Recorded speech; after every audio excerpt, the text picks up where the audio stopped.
नमः शिवाय। हर हर महादेव। माता पार्वती की जय। प्यारे भक्तगणों, आज महाशिवरात्रि पर्व की सुअवसर पर मैं आप सभी को सुना रही हूँ काशी क्षेत्र का महात्म्य। इसे पढ़ने सुनने से सबका कल्याण होता है, सभी मनोकामना शीघ्र ही पूर्ण हो जाती है। बड़े ही श्रद्धा भाव से प्रसन्नचित मन से कथा को पूरा श्रवण कीजिएगा, कथा का अनादर ना करें। नाथ आप सभी की मनोकामना को अवश्य पूर्ण करेंगे। कथा। एक समय की बात है, त्रिपुरारी भुजंगधारी श्री काशीपति महादेव जी जगन माता पार्वती के साथ प्रसन्न रूप में विराजमान थे। जग माता ने उनसे अनुरोध किया, भगवान कोई कथा कहिए। इस पर भगवान भूत भावन किंचित मुस्कुराए और बोले, हे पार्वती सुनो, पूर्व समय में कुसमांड नामक एक ऋषि का पुत्र मंडप नाम से विख्यात था। बाल्यकाल में ही कुसंगति के कारण पाप कर्म में लीन हो गया था। अतः उसकी निंदित कथाओं को सुनकर उसके पिता, माता, भाई आदि सभी संबंधियों ने उसको अपने से अलग कर दिया। वह पूर्व जन्म के कर्मों के कारण किसी का कहना नहीं मान रहा था। उसकी आदतें यहाँ तक कि खराब हो गई कि वह साधु, महात्मा, सत्पुरुषों एवं देवी देवताओं तक की निंदा करने लगा। युवा होने पर वह दूसरी स्त्रियों के प्रेम में फंस गया। प्रेम के बस में होकर वह औरों के द्रव आदि की चोरी में भी लीन हो गया। उसके दो घनिष्ठ मित्र थे, एक था नापित, दूसरा था पटहारा। इन तीनों ने मिलकर विचार किया कि किसी धनी के घर चोरी करके अधिक धन प्राप्त किया जाए। अतः तीनों ने मिलकर राजा के यहाँ चोरी की। इस चोरी के कारण बहुत सा धन हाथ लगा। सारा धन मंडप के पास था। दोनों मित्रों के मांगने पर भी उसने उन लोगों का हिस्सा नहीं दिया। इस धन को वह एक वेश्या के यहाँ ले गया। वेश्या के यहाँ वह प्रेम लीला करने लगा। इस बीच उसको प्यास लगी। पलंग के नीचे रखी गिलास उसने खाली कर दी। स्वाद कुछ दूसरा था। इसमें क्या था? उसने वेश्या से पूछा। इसमें मदिरा थी। मंडप को इससे बड़ा दुख हुआ। मदिरा पान करके उसने महापाप किया है, यह सोचकर वह बड़ा दुख करने लगा। पर वेश्या बराबर मदिरा का गुणगान करती गई। उसने मंडप को फुसलाकर और मदिरा पिला दी तथा उसका सारा धन लेकर उसको बाहर निकाल दिया। होश में आने पर मंडप बड़ा विलाप करने लगा। पश्चाताप करता हुआ वह अपने मित्र के पास आया। सारी आप बीती सुना दी। उन मित्रों ने कहा, हे मित्र, तुमने मदिरा पान करके बड़ा पाप किया है। अब तुम इसका प्रायश्चित करो। मुझे प्रायश्चित का उपाय कहो। बिना प्रायश्चित के सुरापान का दोष नहीं मिटेगा। अतः उस वेश्या से स्वर्ण प्राप्त कर दान करो। यदि तुम ऐसा नहीं करोगे तो हम लोग तुम्हारी बड़ी निंदा करेंगे। यह सुनकर मंडप बड़ा दुखी हुआ।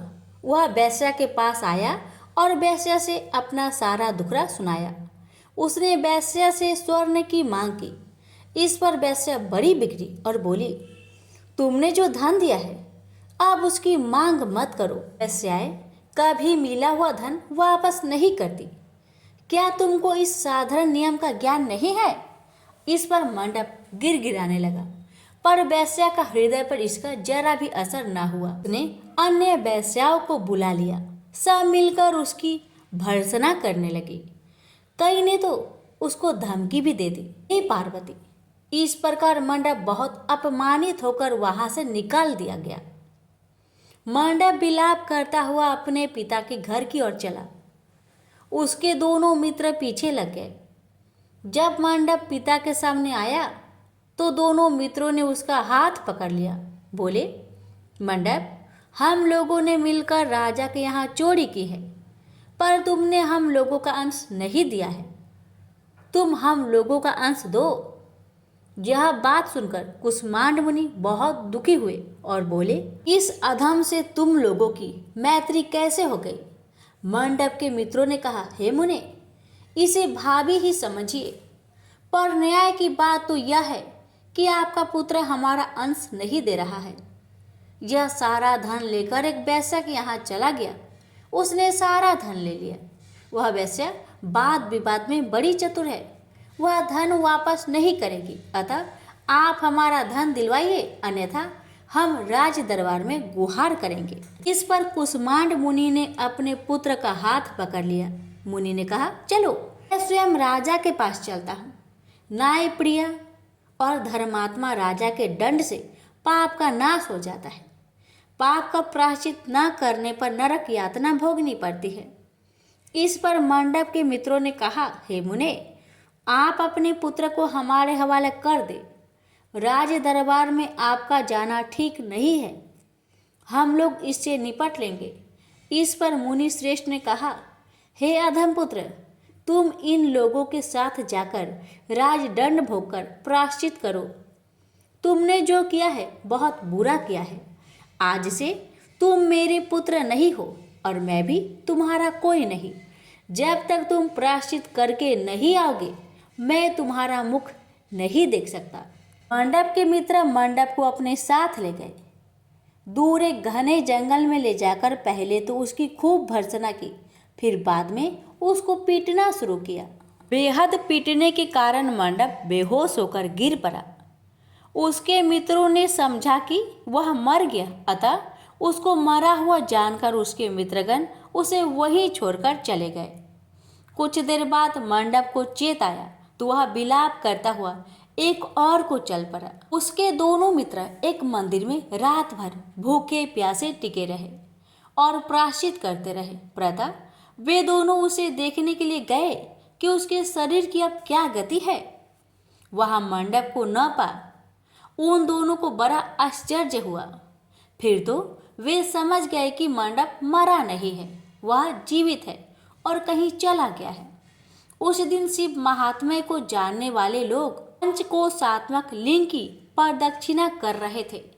मंडप भी उन लोगों के साथ हो गया। यात्रीगण कद्रमेश्वर के समीप रहे। मंडप ने भी वहां रहकर सारी रात जागरण किया। सब यात्रियों ने उसको साधु मान लिया और वह इस बात को भी मान गए कि वह परम शिव कुष्मांड का पुत्र मंडप है। मंडप शिवव्रतधारी परम शिव साधु के रूप में मान लिया गया। मंडप ने शंकर प्रतिमा के समक्ष नृत्य और भजन प्रारंभ कर दिया। सज्जनों ने उसकी भक्ति देखकर उसका बड़ा आदर किया। मंडप भी सत्संग से परम भक्ति भाव वाला हो गया। अब उसको ज्ञान हो गया कि शिव भक्ति के प्रताप से ही उसका इतना आदर हो रहा है। वह सबका प्रिय हो गया। साथ ही भोजन, धन्य धान्य, श्रद्धा भी मिल रही है। मंडप चंडिका देवी के मंदिर में आया। वहां काशी के धार्मिक सज्जनों द्वारा भीम चंडी की पूजा हो रही थी। मंडप का वहां बड़ा आदर किया गया। रात्रि में मंडप ने क्षेत्र महात्म्य कहा और सुना। इसके बाद शिव भक्तों और विष्णु भक्तों ने मिलकर कीर्तन किया। मंडप ने इस नित्य कीर्तन में प्रमुख भाग लिया। इससे प्रसन्न हो सबने मंडप की भूरी भूरी प्रशंसा की। इस प्रकार मंडप का मन शिव में लग गया। हे पार्वती, इस प्रकार मंडप मेरे क्षेत्र की प्रदक्षिणा करने लगा। ब्रह्म हत्या, सुरापान और चौड़े कर्म आदि पापों से छुटकारा पाने के लिए मेरी स्तुति करने लगा। इस प्रकार की आराधना से वह सारे पापों से मुक्त हो गया। देहली विनायक में आकर मंडप जीवा की लोलुपता से मुक्त होकर केवल शिव शिव का उच्चारण करने लगा। उसकी साधना और भक्ति भाव को देखकर सर्वत्र उसका बड़ा आदर और मान सम्मान होने लगा। हे पार्वती, मंडप ने अन्न जल सब त्याग दिया और बार बार विलाप कर कहने लगा कि ब्राह्मण शरीरधारी होकर भी मैंने स्वर्ण की चोरी की, साध्वी माता को ठगा, वेश्यागमन, सूरापान किया, ब्राह्मण शब्द का हनन किया। पश्चाताप से मंडप विहल हो गया। हे देवी, मंडप के मन में यह विचार आया कि मेरे क्षेत्र की प्रदक्षिणा करने से वह सारे पापों से मुक्त हो जाएगा। अतः वह काशी काशी शिव शंकर शिव शिव की रट लगाकर अपने पापों का प्रायश्चित करता हुआ मेरे क्षेत्र की परिक्रमा करने लगा। रामेश्वर लिंग में आकर उसने स्नान पूजन किया, सोमनाथ का पूजन किया, सीता और लक्ष्मण के साथ श्री राम जी का पूजन किया। पूजन और भक्ति भाव देखकर सर्वत्र उसकी प्रशंसा हुई। पांडव ने अन्न जल त्याग दिया था। तदनंतर वृषभ ध्वज में आकर स्नान देव पूजन किया। प्रातःकाल वरुणा संगम में स्नान किया। मुझे पूछता हुआ वह मेरे मंदिर आया। उसने आकर बड़ा दान पुण्य किया। संतोष मंडप ने साष्टांग प्रणाम किया। वह अनेक महात्मा उपस्थित थे। हे पार्वती, मंडप सबके आगे हाथ जोड़कर खड़ा हो गया और पूछने लगा, हे महात्माओं, मैंने बड़े बड़े पाप किए हैं। आप लोग कृपया यह बतलाइए कि इन पापों से मेरा छुटकारा किस प्रकार होगा। सभी महात्माओं ने कहा, हे मंडप, तुम शिव शक्ति केशव के भक्त हो गए हो। पंचक्रोशमात्मक लिंग प्रदक्षिणा से और शिव कीर्तन से तुम्हारे सारे पाप नष्ट हो गए हैं। इस प्रकार सुन मंडप ने कहा, हे सदस्य गणों, पिताजी ने तो मुझको घर से निकाल दिया है। अब मैं अपने घर कैसे जाऊं और हे मुनि श्रेष्ठों, पिता को कैसे अपना मुख दिखलाऊं।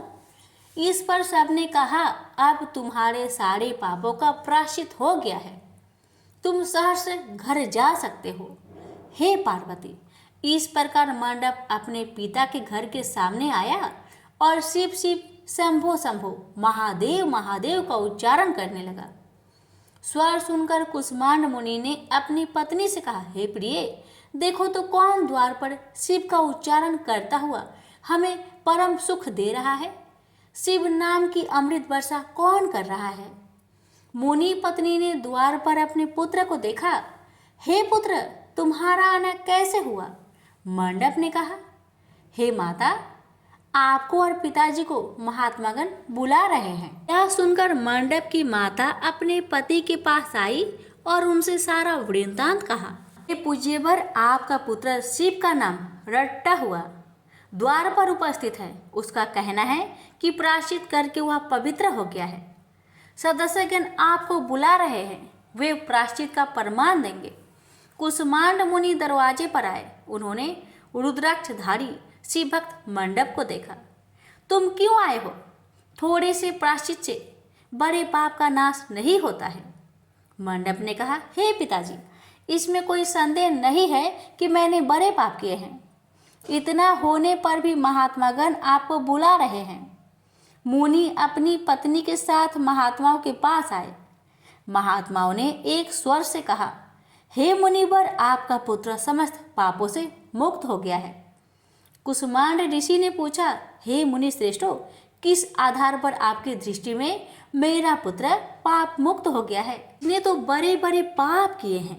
महात्माओं ने कहा, हे मुनि, इस मुक्ति मंडप के स्वामी श्री भगवान विष्णु है, वही इसका उत्तर देंगे। महात्माओं ने विष्णु भगवान की स्तुति की।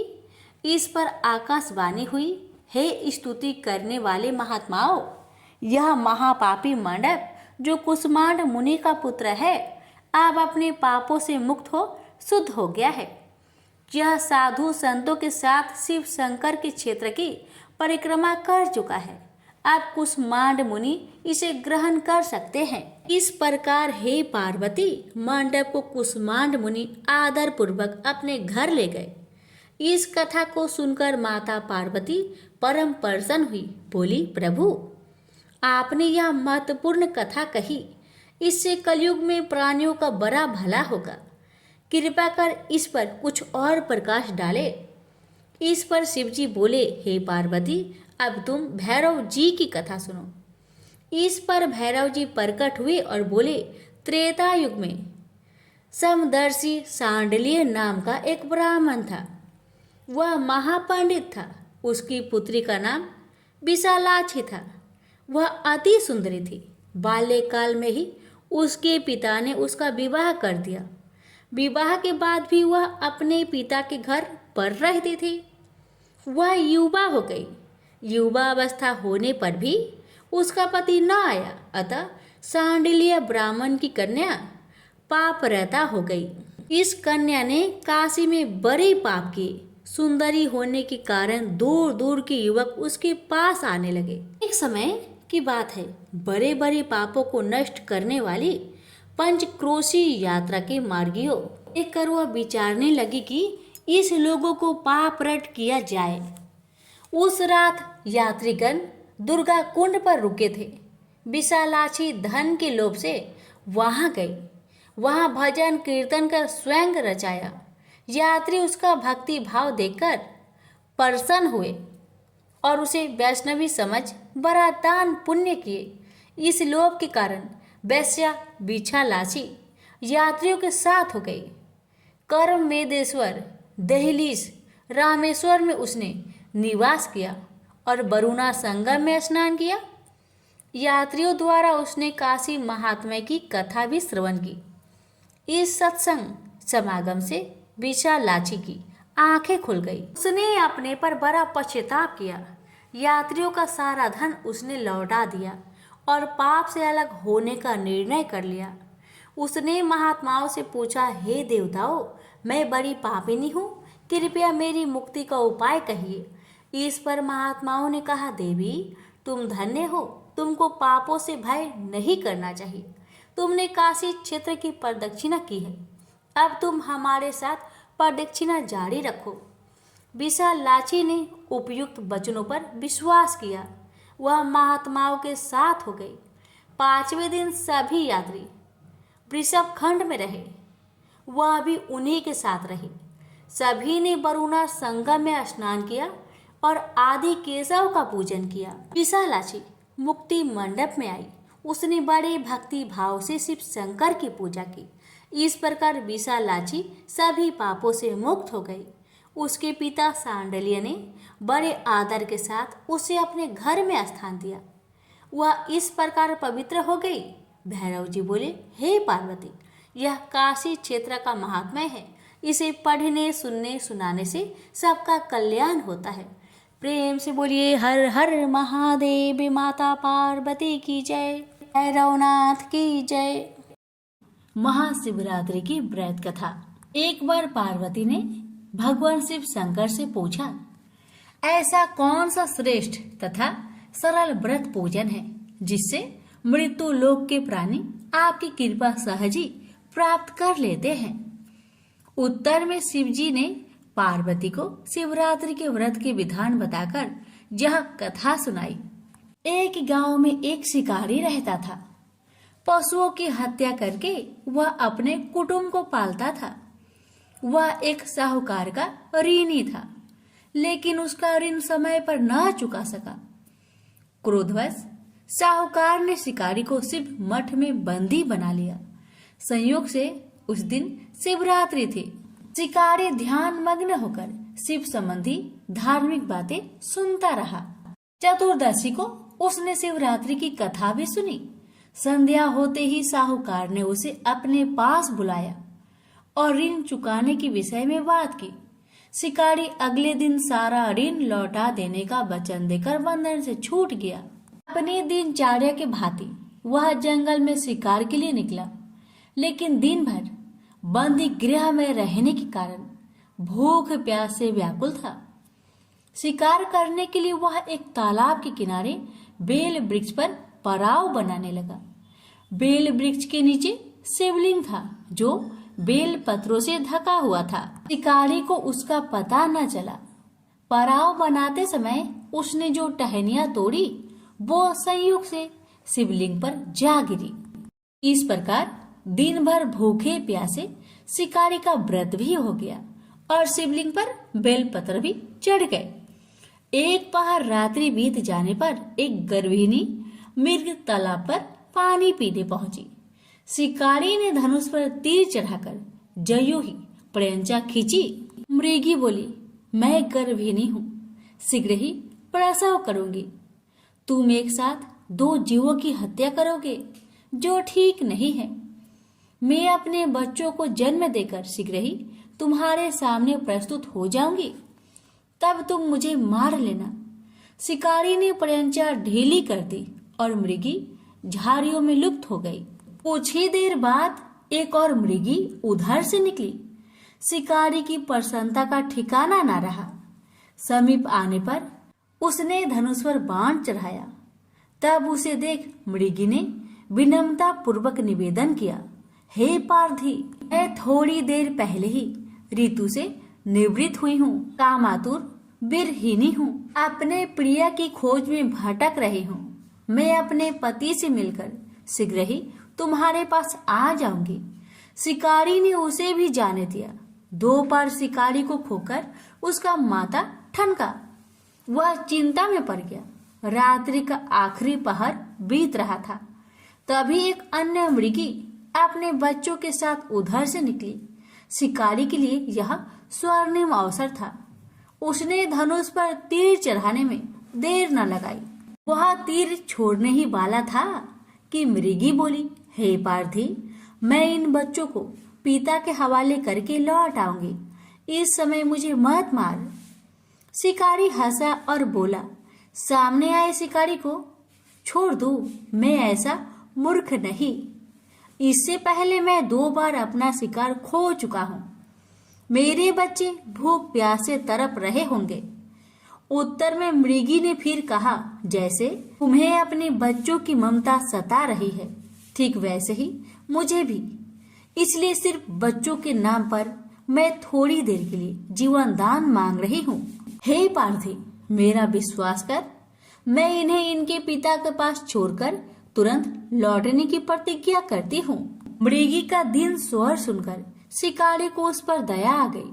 उसने उस मृगी को भी जाने दिया। शिकार के अभाव में बेल वृक्ष पर बैठा शिकारी बेल पत्र तोड़ तोड़ कर नीचे फेंकते जा रहा था। पाँव फटने को हुई तो एक हष्ट पुष्ट मृग उसी रास्ते पर आया।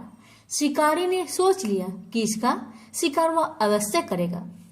शिकारी ने तनी प्रयंचा देखकर मृग विनीत स्वर में बोला, हे पारधी भाई, यदि तुमने मुझसे पूर्व आने वाली 3 मृगियों तथा छोटे छोटे बच्चों को मार डाला है तो मुझे भी मारने में विलंब ना करो, ताकि उनके वियोग में मुझे एक क्षण भी दुख सहना ना पड़े। मैं उन मृगियों का पति हूँ। यदि तुमने उन्हें जीवन दान दिया है तो मुझे भी कुछ क्षण जीवन दान देने की कृपा करो। मैं उनसे मिलकर तुम्हारे सामने उपस्थित हो जाऊंगा। मृग की बात सुनते ही शिकारी के सामने पूरी रात की घटना चक्र घूम गया। उसने सारी कथा मृग को सुना दी। अब मृग ने कहा, मेरी 3 पत्नियां जिस प्रकार प्रतिज्ञाबद्ध होकर गई हैं, मेरी मृत्यु से अपने धर्म का पालन नहीं कर पाएगी। अतः जैसे तुमने उन्हें विश्वास पात्र मानकर छोड़ा है, वैसे ही मुझे भी जाने दो। मैं उन सबके साथ तुम्हारे सामने शीघ्र ही उपस्थित होता हूँ। उपवास, रात्रि जागरण तथा शिवलिंग पर बेल पत्र चढ़ने से शिकारी का हिंसक हृदय कोमल हो गया था। उसमें भगवत शक्ति का वास हो गया था। धनुष तथा बाण उसके हाथ से सहज ही छूट गए। भगवान शिव की अनुकंपा से उसका हिंसक हृदय कारुणिक भावों से भर गया। वह अपने अतीत कर्मों को याद करके पश्चाताप की ज्वाला में जलने लगा। थोड़ी ही देर बाद मृग सपरिवार शिकारी के समक्ष उपस्थित हो गया ताकि वह उनका शिकार कर सके। किंतु जंगली पशुओं की ऐसी सत्यता, स्वाभाविकता एवं सामूहिक प्रेम भावना देखकर शिकारी को बड़ी गलानी हुई। उसके नेत्रों से आंसुओं की झड़ी लग गई। उस मृग परिवार को न मारकर शिकारी ने अपने कठोर हृदय को जीव हिंसा से हटा सदा के लिए कोमल एवं दयालु बना लिया। देवलोक में समस्त देव समाज भी इस घटना को देख रहा था। घटना का परिणति होते ही देवी देवताओं ने पुष्प वर्षा की। तब शिकारी तथा मृग परिवार मोक्ष को प्राप्त हुआ। तो प्रेम से बोलिए, हर हर महादेव, माता पार्वती की जय।